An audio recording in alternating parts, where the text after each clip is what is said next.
Welcome back, everyone, and in this episode we're going to step away from the complex chemistry that I like to do sometimes and go back to some simpler stuff. So this kind of goes back to my roots a bit because I had a fascination with this stuff, and especially nitrogen triiodide.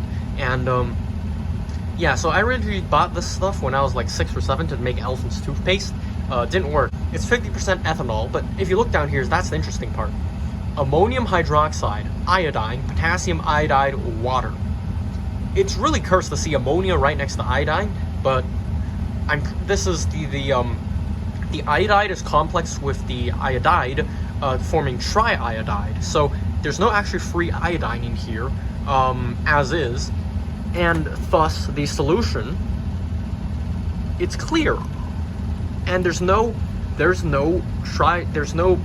triiodine there. It's stable. So what we're going to do is we're going to separate back into its constituent components. So we're going to separate it by heating into ammonia and leaving us behind with potassium iodide and iodine. Then we'll add hydrogen peroxide, again from the same pharmacy, and a bit of acid. You can use vinegar. I'm just going to use HCl because I have it, and it'll give us pure iodine. Then we can simply filter it off and treat it with the ammonia, and we would have made nitrogen triiodide. This is this is 60 milliliters, so I'm gonna go ahead and put this up in a 100 ml flask and distill it. This stuff is really sensitive when you make it, and even just random cosmic radiation can set it off, according to some academic literature I found. So this is not, don't treat it as inert when it's wet. It's not truly inert. But yeah, let's go ahead and start the little experiment here. Okay, so I got the flask set up, and we're just going to pour our decolorized iodine in there. And this stuff has a really strong smell of ammonia, so I'm really convinced this should work. Of course, they don't actually list how much is in there, but there's a lot from my memory. Or at least a lot compared to, you know, what it looks like. So, smell test. Yep, that's ammonia, and it's very strong. And there's a hint of iodine smell. So now we just got a little gas adapter and a hose. We'll heat this up and it'll start making ammonia gas. What I'm also going to do is I'm going to throw some boiling chips in there. Set that up like that. And I'll just dissolve the ammonia in a bit of water. So I'm thinking I'll actually just use a test tube for this. Okay, so that's our apparatus. We have the solution in here, goes into a test tube with some ice with some water, and that's in an ice bath, of course. And I'm just going to heat this up gently. I'm using a Bunsen burner because it's rather convenient for such small scale, and because this doesn't need accurate control, I can't be bothered to pull out my heating mantle and all that stuff. So let's reduce the flame down to a gentle little flame. There we go. And we start heating it. And soon enough, we should see bubbling and ammonia.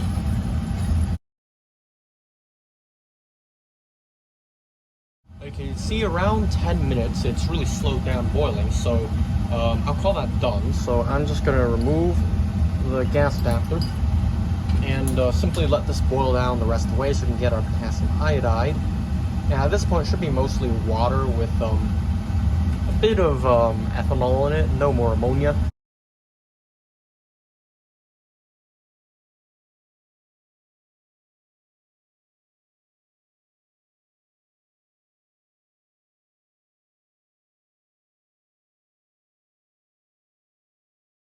Okay, so here's our potassium iodine solution after boiling it down some. You can see it's a bit more viscous, that's because it's more concentrated.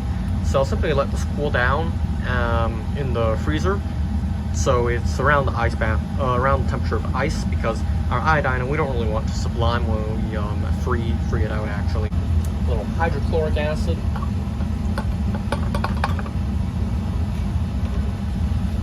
And the magic ingredient, hydrogen peroxide. Voila, that's what I was expecting.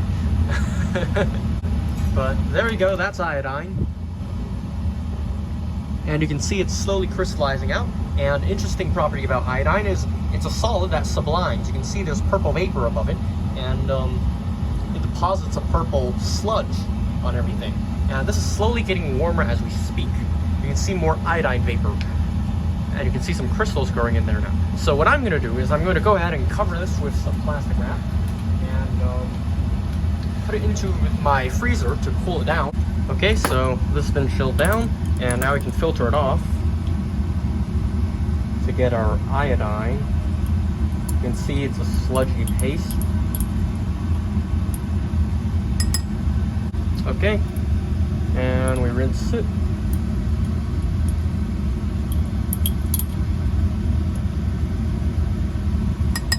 And to show you the iodine sublimation, I took the empty beaker and put it on the hot plate, and you can see there we have iodine vapor. And don't inhale this stuff, it's not healthy for you, but you can see it's purple, and it condenses iodine crystals when you cool it. Focus. So that's kind of cool. So here's all the iodine I got. It's not a lot, but it is actually not too bad, considering, you know, not being done perfectly.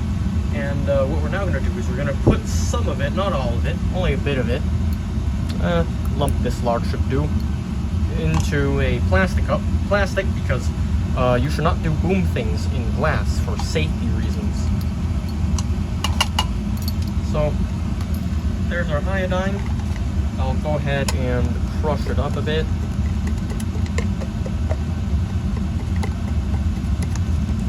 It doesn't have to be a fine powder, but you do want to break it up a bit.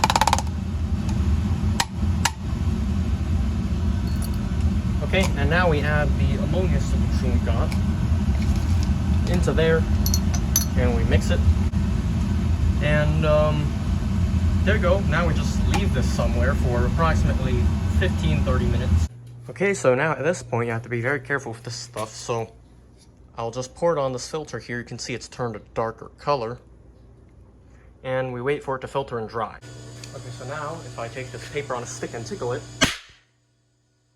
there we go. And tickle it. There we go. You can see there's a cloud of iodine there, cleanly through the paper. So yeah, that's how you can make nitrogen triiodide from this being the sole provider of concentrated ammonia and iodine. Very amazing. There's no dealing with sodium hydroxide and an acid and an povidone sludge like making it from iodine povidone. You don't have to make the concentrated ammonia yourself because this is just concentrated ammonia and ethanol, and it's just really surprisingly easy, and I'm surprised no one has ever really talked about this method before. This is only $6. I bought this for $6 at the local pharmacy, and they didn't care at all what I was buying. I just bought it with the hydrogen peroxide. So yeah, that's how you can do that, and that's kind of cool. And of course, see you guys next time.